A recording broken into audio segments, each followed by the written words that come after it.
इस्तीफा नहीं दिया गया अभी तक। देखिए, भीम आर्मी जय भीम संगठन नीट एग्जाम पेपर लीक के खिलाफ काफी दिनों से हम लोग भी आंदोलन चला रहे हैं, लेकिन देश का युवा दिल्ली जंतर मंतर पर लगभग 15 दिनों से बैठा है और भीम आर्मी जय भीम संगठन इसके लिए बहुत शुभचिंतक है कि देश का युवाओं के भविष्य को बर्बाद किया जा रहा है, देश के भविष्य के साथ खिलवाड़ किया जा रहा है और जिस प्रकार से ये भ्रष्ट सिस्टम देश के होनहार युवाओं की उड़ान के लिए दम तोड़ रहा है, इस सिस्टम के खिलाफ भीम आर्मी जय भीम संगठन संविधान को हाथ में लेकर लड़ेगा। आज हमारे साथी अंकुर घाट जी, भाई वीके सिंह जी, रवि भाई, हम भीम आर्मी जय भीम संगठन के सभी पदाधिकारी आज यहाँ पर अपने युवाओं का हालचाल जानने के लिए, उनको कोई तकलीफ तो नहीं है, इस आंदोलन को मजबूत करने के लिए मैंने इस देश के युवाओं से ये अपील करी है कि इस भ्रष्ट सिस्टम के खिलाफ और देश के युवाओं के भविष्य के खिलवाड़ किया गया उनके साथ में, मैं इस सिस्टम के खिलाफ लड़ूंगा मजबूती से संविधान को हाथ में लेकर। और जिस प्रकार से देश के मंत्री जी जब तक शिक्षा मंत्री इस्तीफा नहीं देंगे, जब तक ये आंदोलन जारी रहेगा। और मैं ये कहना चाहता हूँ कि देश के युवाओं को शिक्षा के साथ साथ में आंदोलन में अभी आने की जरूरत है, क्योंकि बाबा साहब डॉक्टर अम्बेडकर ये कहते थे कि जब लायक लोग कुर्सियों पर नहीं बैठेंगे तो देश के युवाओं के साथ में खिलवाड़ होगा, देश के साथ में खिलवाड़ होगा। तो नाकाबिल लोग कुर्सियों पर बैठे हैं, इसलिए मेहनती लोगों के साथ में, मेहनतकश युवाओं के साथ में, होनहार बच्चों के साथ में, उनके युवाओं के भविष्य के साथ में खिलवाड़ किया जा रहा है। तो युवाओं से मैं बार बार अपील कर रहा हूं, पढ़े लिखे नौजवानों से, कि आपको सामाजिक आंदोलन में भी आना पड़ेगा जो भीम आर्मी जय भीम संगठन चला रहा है। और इस आंदोलन में जो नीट एग्जाम पेपर लीक हुआ है, इसके खिलाफ हम लोग पूरे देश में लड़ाई लड़ने का काम करेंगे।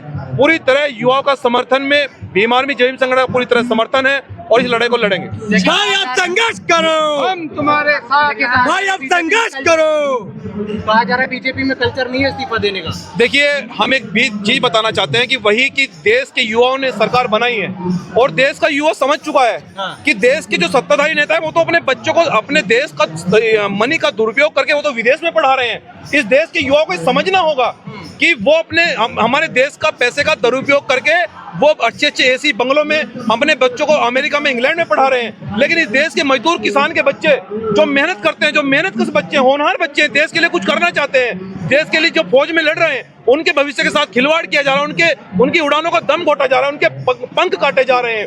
ये बिल्कुल भी देश बर्दाश्त नहीं करेगा। सरकार युवाओं ने बनाई है, अगर देश की सरकार नहीं मान रही है, देश की सरकार झुकने के लिए तैयार नहीं है, तो सरकार बदल देगा युवा। इस बार हम लोग जवाब देंगे, जहां भी जिस प्रदेश में भी विधानसभा चुनाव होगा, लोकसभा चुनाव होगा, तो युवा जवाब देगा। देखिए, दहशतगर्दी बताया जा रहा है, आतंकवादी बताया जा रहा है आपको सोशल मीडिया। इस देश के अंदर जब भी देश के अंदर क्रांति हुई है, शहीद भगत सिंह आजाद से लेकर चंद्रशेखर आजाद जी से लेकर बाबा साहब डॉक्टर अम्बेडकर, अब्दुल कलाम, पेरियार, सब लोग जितने भी क्रांतिकारी लोग हुए हैं, इन बहरूपीय लोगों ने उनको भी अपमानित करने का काम किया है। लेकिन नौजवान देश के युवाओं से मैं अपील कर रहा हूं, देश किसी के बाप की बपोती नहीं है, देश सबका है। देश हिंदू, मुस्लिम, सिख, बौद्ध, पारसी का है, देश सबका। और ये लड़ाई हमारी जारी रहेगी।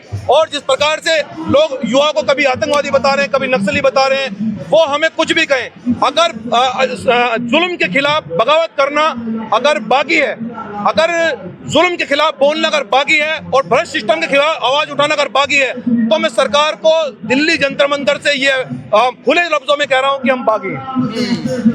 सवाल यहाँ बनता है, छात्र 7 दिन से भूख हड़ताल पर बैठे हैं, तबीयत लगातार बिगड़ती जा रही है, पर सरकार के कान पर जू नहीं रिग रही है। ये देश का दुर्भाग्य है और ये चीजें विदेश के लोग भी देख रहे हैं कि देश की डेमोक्रेटिक व्यवस्था, देश की लोकतांत्रिक व्यवस्था किस प्रकार से फेल हो चुकी है।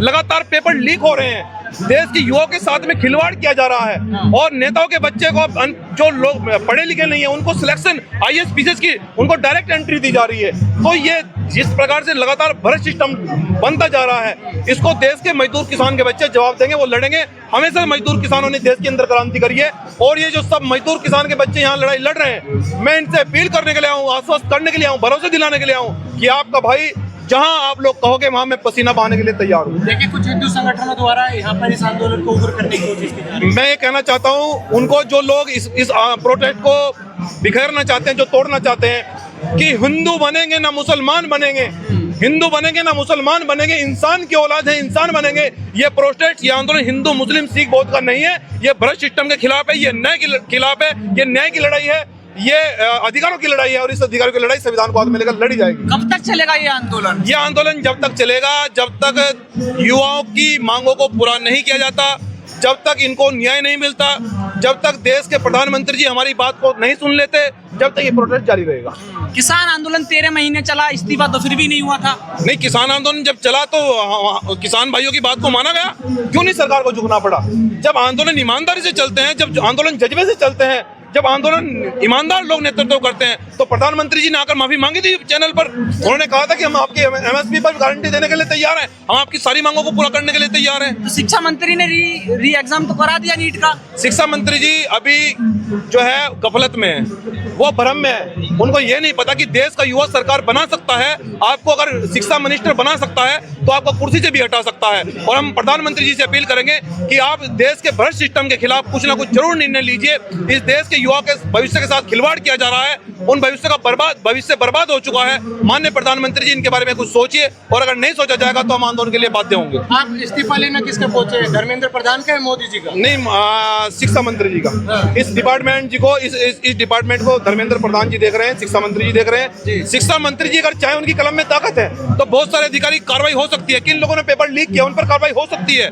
कौन लोग इस भूमिका में शामिल हैं, कौन लोग इस प्रोपेगेंडा में शामिल हैं, उन पर कार्रवाई हो सकती है। लेकिन इसलिए नहीं हो रही है कि सिस्टम भ्रष्ट है, वो कार्रवाई करना नहीं चाहते, उनके लोग हैं उस भ्रष्ट सिस्टम में। धन्यवाद। मंजीत भाई, एक सवाल ये है कि उत्तर प्रदेश में 2027 में चुनाव है, कितना फर्क पड़ेगा चुनाव में? देखिए, जब पढ़ा लिखा नौजवान आंदोलन का नेतृत्व करता है तो सरकारें बनती हैं, सरकारें गिरती हैं, लेकिन मुझे इन युवाओं पर गर्व है कि पढ़ा लिखा नौजवान इस आंदोलन का नेतृत्व कर रहा है। और जब पढ़ा लिखा नौजवान आंदोलन का नेतृत्व करता है, उसको कोई गुमराह नहीं कर पाता है, उस आंदोलन को खरीद नहीं पाता है, उसको कोई मुद्दे से नहीं भटका पाता है, तो सभी प्रदेशों में आपको डिफरेंस देखने को मिलेगा, बदलाव मिलेगा। तक ये आंदोलन चलेगा या इसके आगे भी? नहीं, आंदोलन तो हमेशा से, ये तो आंदोलन सदियों से चलता रहा है। महापुरुषों ने आंदोलन चलाया, तो भ्रष्ट सिस्टम के खिलाफ तो आंदोलन चलता रहेगा लंबा।